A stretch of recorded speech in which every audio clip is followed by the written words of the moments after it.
아니 저 최근에 그 나 혼자 산다에 전현무 씨가 나오셔서 키 강아지를 막 봐주셨는데 그때 그래서 번역기를 쓰시더라고요. 저도 솔직히 반려인으로서 우리 강아지가 뭐라고 뭐 이러거나 이러면 그래서 왜 꼭 말 좀 해봐 막 제발 이럴 때가 있는데 그 번역기 어떻게 생각해? 이게 진짜 번역을 제대로 하는 게 맞을까요? 우선 강아지들의 언어에는 되게 여러 가지가 있어요. 그중에 이제 음성적인 언어가 있고 그리고 바디랭귀지가 있을 거예요.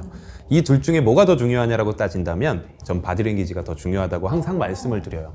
음성적인 언어는 되게 한정적이에요. 그리고 언어를 번역할 때 이건 사람도 우리의 언어도 마찬가지일 거라고 생각을 해요. 가장 중요한 게 뭘까요?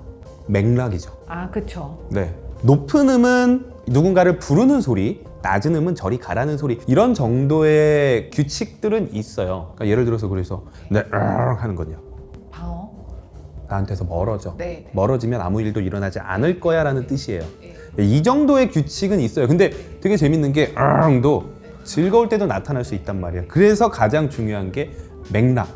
그리고 이 맥락은 이만한 이 번역기로는 절대로 알아낼 수 없다. 저는 그보다도 보호자가 공부를 하고 같이 소통을 하려고 하면 이것보다 훨씬 더 정확한 번역을 할 수 있다. 이렇게 말씀드립니다. 저 수의사님 만나면 꼭 여쭤보려고 한 질문이 있어요. 네. 들어보셨을 것 같아요. 우리 강아지들의 하체 논란 혹시 들어보셨나요? 많이 들어봤죠? 네, 많이 들어봤죠? 어디 한번 결론 한번 내. 저도 궁금해요. 이거냐 궁금합니다. 네, 결론을 내드리자면 질문이 잘못됐다예요. 개들은 해부학적 구조로 상체 하체로 나누지 않아요. 전지와 후지로 나누죠. 그러니까 이거를 아래 위로 이 몸을 지금 이 상태에서 나누지 않고요. 앞뒤로 나눠요. 그러면 앞뒤로 나누면 앞에가 전지, 뒤에가 후지가 돼요. 사람과 비교해서 한다면 상체 하체를 나눌 때 이렇게 나누면 안 되고 이렇게 나눠야 됩니다. 개들한테는 상체 하체가 아니고 전체 후체라고 봐야 된다. 이게 정답일 것 같습니다. 전체 후체. 네. 수의사님 혹시 MBTI 해보셨나요? 제가 이걸 제대로 안 해봤거든요. 전 사실 관심이 별로 없어서 ESTP였나? 근데 뒤에 STP가 뭘 의미하는지도 잘 모르겠어요. 아직 기억이 안 나요, 저는. 강아지도 MBTI가 있을까요? 있습니다. 그래요? 네. 이게 진짜 강아지도 MBTI를 하는데 처음에 항목에 180항문인가 그래요. 제대로 하려면. 근데 이제 조금 줄인 걸로 해서 저희 놀러에서 곧 직접 경험해 보실 수 있게 할 예정입니다. 사실 MBTI라는 게 어느 정도 기질적인 부분, 나를 아는 거잖아요. 근데 이게 안 맞으면 되게 힘든 경우들도 많아요. 그래서 저는 이거 되게 중요하다고 생각해요. MBTI가 100%는 아니지만 그래도 어느 정도 궁합을 맞춰줄 수 있다라는 면에서 그 확률을 높이는 거죠. 제가 왜 MBTI나 이런 것들 그래도 재밌어하고 이 강아지 쪽은 재밌어하고 이렇게 말씀을 드리냐면 기질은 바꿀 수 없거든요. 강아지의 기질? 네. 원래 가지고 있던 기질이라는 건 못 바꾸는 거고 타협을 할 필요가 있거든요. MBTI 같은 걸로 얘가 좀 어떤 성격을 가지고 있고 어떤 아이인지를 안다라고 하면 보호자가 좀 타협을 할 수가 있어요. 그래서 저는 그런 부분에서 조금 더 행복할 수 있게 방법을 알려드리고 교육을 하는 사람이지 보호자가 원하는 기계를 만들어주는 그런 사람은 아니거든요. 근데 많은 분들이 아직까지도 그렇게 생각해요. 저희가 강아지 처음 이렇게 키우고 싶어서 고를 때 저희 보면 귀여워 예쁘게 생겼다 막 이러고 고르는 경우가 많거든요. 근데 사실 그런 강아지를 선택을 하려면 반려동물인데 그런 특성이나 기질들을 좀 많이 이해하고 선택하면 훨씬 좋죠. 네, 저는 그래서 최근에는 약간 유기견 입양을 더 추천하는 편이에요. 왜냐면 어린 강아지들은 그런 성향을 정확히 알 수가 없거든요. 근데 어느 정도 성견이 되면 이 기질이나 이런 것들이 거의 다 발현이 돼요. 그러면 그때 봤을 때 나랑 더 잘 맞는지 아닌지를 확인할 수 있어요. 사실 이게 외모만 보고 결혼했을 때랑 오랫동안 성격을 맞춰보고 결혼을 했을 때랑 누가 더 잘 살지를 보면 당연하겠죠. 그래서 예전에는 저도 그런 생각을 가진 적이 있어요. 뭐 유기견 키우는 게 어렵다.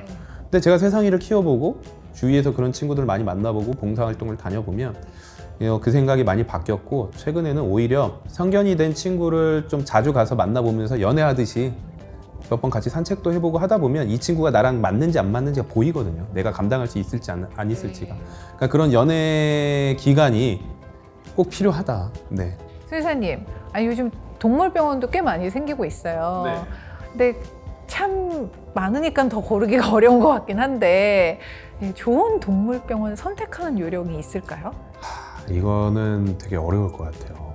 저는 우리 아이가 어디가 아플 때 이 분야에서 제일 잘하는 선생님이 저 병원에 있어 하고 막 간다거나 이런 게 가능한데 우리 일반 보호자분들은 상당히 좀 어려울 것 같아요. 그래서 이거는 사실 답이 없어요. 답이 없어서 제일 이제 명의라고 일컬어지는 사람들이 검사를 하지 않고 눈으로 보고 아니 이거예요. 네, 이렇게 한다고 하면 사실 되게 좋아하시는 경우들이 많은데 그런 것들을 하다가 사실 잘못되는 경우들도 꽤 많거든요. 네. 네, 그래서 무조건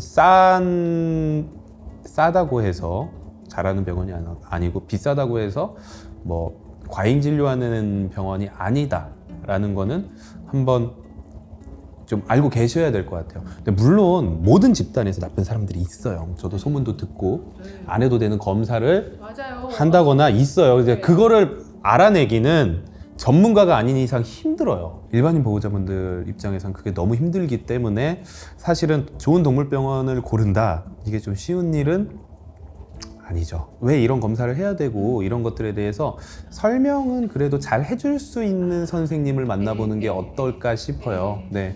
왜 이런 걸 해야 되고 이런 것들을 다 설명을 드리거든요. 그러다 보면 이해가 되잖아요. 그래서 더 정확하게 옵션을 줄 수 있는 선생님. 여기서 더 정확하게 검사하려면 이런 검사도 해야 되는데 지금은 뭐 제가 봤을 땐 이 정도까지만 하고 만약에 2, 3일 정도 봤는데 좀 아닌 것 같으면 이렇게 하시죠 하고 조금 더 자세히 설명을 해줄 수 있는 선생님이 우리 보호자분들 입장에서는 좋은 수의사고 좋은 동물병원이 아닐까라는 생각이 들어요. 네. 공부를 많이 해야 되겠어요. 수의사님과 얘기를 많이 나누고. 조심해야 돼요. 근데 요즘은 공부를 뭘로 하시냐면 유튜브 블로그를 보고 하시는데 가끔은 속 터지는 경우가 너무 많아요. 단편적인 것만 딱 보고 우리 그런 얘기 있잖아요. 책 한 권 읽고 신념을 가진 사람이 가장 위험한 사람이다. 네. 네. 그렇죠. 근데 이게 유튜브나 블로그에는 그런 사람들이 너무 많아요. 그래서 오히려 어설픈 공부는 우리 아이를 더 아프게 할 수 있다라는 것도 알고 계셔야 됩니다. 네. 근데 보면은 병원도 참 이름이 뭐 어딘 동물병원, 뭐 어딘 뭐 메디컬 센터. 아니 너무 복잡해요. 네. 안 그래도 잘 모르겠는데 뭐 그게 차이가 있을까요? 그게 뭐 어딘 뭘 잘하고 이런 식의 의미인가요? 아니요. 그런 거 없어요. 그냥 다 동물병원이라고 생각하시면 됩니다. 좀 있어 보이려고. 있어 보이려고 네. 메디컬 네. 센터. 네. 어쨌든 이제 이 반려 문화가 우리나라에서 한참 자라고 있는 중이잖아요. 사실 뭐 어떤 뭐 아까 그 말씀드린 뭐 패티캣 뭐 이런 것도 필요하고 또 어떤 법률적인 거 약간 이런 것도 필요한 게 더 있을까요? 법률적으로도 많이 필요하죠. 근데 그 전에 우선 있는 법부터라도 잘 시행을 했으면 좋겠어요. 몰라요. 사람들이 법이 있는지도 잘 모르고 아마 이럴 거예요. 예를 들어서 동물보호법에 동물 학대에 관련된 법률이나 이런 것들은 분명히 꽤 강하게 만들어져 있지만 제대로 시행은 안 되죠. 뭐 경찰, 검찰 쪽에서 기소 자체가 뭐 동물한테 이런 거 벌써 이렇게 하고 넘어가는 경우들도 상당히 많아요. 네. 근데 제가 되게 중요시 여기는 건 전 세계의 사이코패스와 연쇄살인마, 강력범죄자들을 조사해 보면 프로파일링을 해보면 대부분 누구부터 시작하냐? 동물부터 시작합니다. 동물을 뭐 이렇게 학대하고 죽이고 네. 이게 왜냐하면 사회적으로 가장 법으로 보호받지 못하고 약자인 게 사실 동물이거든요. 가장 약한 사람부터 해보면서 점점 올라가요. 뭐 사회적으로 어린아이들 아니면 여성 이런 식으로 간단 말이에요. 그러면 이 처음에 싹을 잘 잡아버리면 이런 피해자들이 안 생길 수 있다는 게 전 세계적으로 밝혀져 있어요. 그래서 실제로 미국이나 유럽 같은 경우에선 동물 학대자들을 따로 되게 강력하게 관리를 해요. 근데 우리 보세요. 지금 특정 사이트에서 고양이 잡아서 태워 죽이고 죽이는 것들을 유튜브에 올리고 나 잡아봐라 하고 있어요. 근데 그런 것에 대한 강력한 처벌이 되지 않으면 이건 무슨 동물한테 이러라고 생각을 할 수 있지만 사실 그게 다 저희한테 옵니다. 결국에는 나 아니면 우리 가족들한테도 올 수 있다라는 거를 저는 아셔야 된다고 생각을 해요. 그리고 이제 동물 쪽에 대한 동물보호법뿐만 아니라 이 동물을 키우는 사람에 대한 보호법들, 그러니까 동물이 키우는 사람들이 키우지 않는 사람들한테 피해를 주지 않게 하기 위한 법들도 생겨나고 있는데 저는 그 핀트가 조금씩 잘못되고 있다고 생각을 해요. 그러니까 뭐 예를 들어서 이번에 2m 줄 2m. 근데 전 이해를 하거든요. 이 트레이닝을 하는 입장에서 2m가 그렇게 짧은 줄은 아니에요. 그래서 2m 줄이나 이런 것들은 이해를 하는데 이거보다 먼저 선행되어야 되는 법이 동물을 키우면 안 되는 사람이 키우지 못하는 법이 만들어져야죠. 어떤 예를 들어 어떤 저는 그래서 반려견에 대한 양육세 세금에 대해서 저는 적극 찬성하는 편인 게 허들을 만들어야 돼요. 사실 제가 그래서 항상 이렇게 여쭤보거든요. 운전하시죠? 차 있으시죠? 자동차세 세금이 1년에 15만 원 올랐어요. 차 버리실 건가요?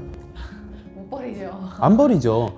저는 강아지를 키우려면 자동차보다는 소중하게 생각해야 된다고 생각하거든요. 근데 어떤 사람들은 이렇게 얘기해요. 세금을 보통 독일 같은 경우에 1년에 8만 원에서 15만 원 정도를 내요. 세금을 내면 버리는 사람이 더 많아질 거래요. 저는 그 잠깐의 부작용이 있더라도 그 다음에 그런 사람들이 못 키우게 해야 된다고 생각해요. 그래야지 이런 개물림 사고나 이런 부분들이 없어질 거라고 생각하고 오히려 그 세금을 가지고 교육적인 부분 그리고 유기견적인 부분 이런 부분들에 대해 아니면 뭐 우리 도시의 강아지의 공원 우리가 좀 더 재밌게 놀 수 있는 공원을 조성하는 그런 쪽에 이 재원이 쓰여야 된다라고 생각을 합니다. 독일 같은 경우에는 시험을 보고 봐야지만 강아지를 키울 수 있어요. 네. 어느 정도 아까 제가 말씀드린 뭐 강아지들의 교육 방법, 뭐 실기까지도 있어요. 그런 걸 봐야지만 강아지를 키울 수 있거든요. 그런 법들, 가장 근본적인 법들이 오히려 더 중요하지 않을까. 줄 2m? 이거 해봤자 개물림 사고 안 줄어들어요. 우리 한번 뉴스 잘 생각해 보세요. 2m로 줄였다고 그쵸. 없어지는 사고 제가 지금까지 기억나는 거 딱 하나예요. 대부분 방치된 개들, 묶여있던 개들, 방치되어 있기 때문에 줄이 낡았는지 안 낡았는지 신경도 안 써요. 그러다 풀려서 나가서 아니면 개농장의 개들이 탈출해서 그런 것들을 관리해야지 우리가 큰 개물림 사고가 줄어들지 줄 2m 저는 이해하는 법이지만 이게 그렇게 중요하다고 생각은 들지 않아요. 네. 지금 이 순간도 개를 키우고 싶어서 반려동물을 드리고 싶어서 찾고 있는 그 모든 분들에게 딱 반드시 필요한 한 말씀 딱 해주시죠. 저는 우선은 딱 이래요. 친구들이 강아지 키우고 싶다고 하면 뭐라고 하는지 아세요? 키우지 마세요. 왜 그러냐면 일부러 이렇게까지 얘기를 했는데도 키우고 싶어하는 사람은 어느 정도 의지가 있다라는 생각이 들어요. 그럼 그때부터 좋아져요. 그래서 우선은 키우고 싶어 하시는 분들 한 번만 키우지 않을 생각을 한 번만 해보셨으면 좋겠어요. 거기서 내가 안 키워도 되겠다는 생각이 든다면 키우지 마세요. 네.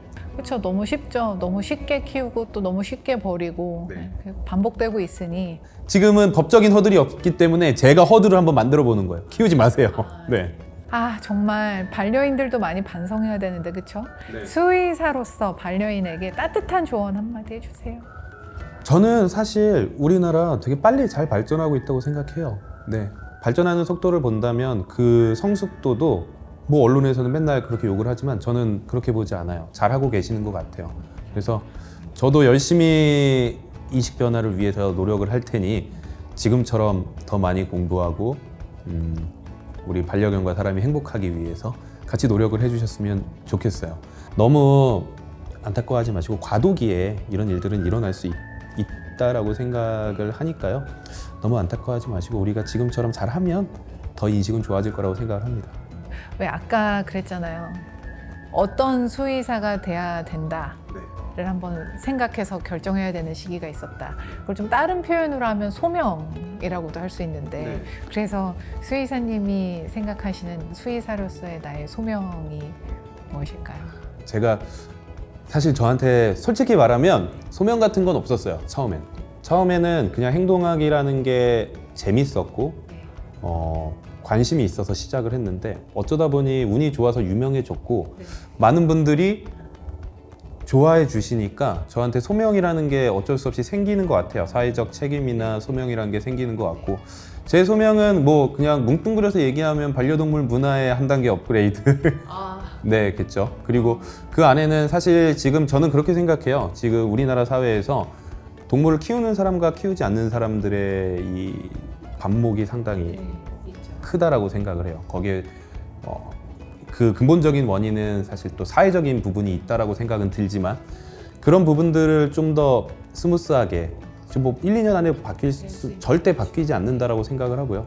그 부분들을 좀 더 스무스하게 잘 만들어 볼 수 있지 않을까라는 생각도 들고, 그리고 개인적으로는 정말로 반려동물과 사람이 함께 행복할 수 있는 그런 프로그램과 컨텐츠들을 많이 제공하다 보면 이런 것들이 좋아지지 않을까라는 생각이 들어요. 네, 열심히 하겠습니다. 네. 아, 정말 오늘 저희 설치은 수의사님 모시고 많은 얘기 나눠봤는데요. 수의사님 어떠셨어요? 저희는 궁금한 거 정말 많이 풀었는데 네. 수의사님은 저희한테 해주고 싶은 얘기 원 없이 하셨는지. 네, 저 원 없이 했습니다. 아마 제가 저 자신을 뭐 이런 얘기 해도 되나? 제가 설명충이라고 하거든요. 너무 이렇게 설명하는 거 좋아하고 했는데 가장 많이 제가 하고 싶은 얘기를 한 시간이 아니었나? 네, 이렇게 생각이 듭니다. 네. 저희 오늘 이 반려인들 완전 집중하고 보셨을 것 같은데요. 저도 반려인이거든요. 저는 정말 꿀잼이었어요. 감사합니다. 네, 자, 여러분 그리고 아시죠? 구독, 좋아요, 알림 설정, 댓글까지. 잘 부탁드립니다. 전 다음 시간에 또 찾아올게요.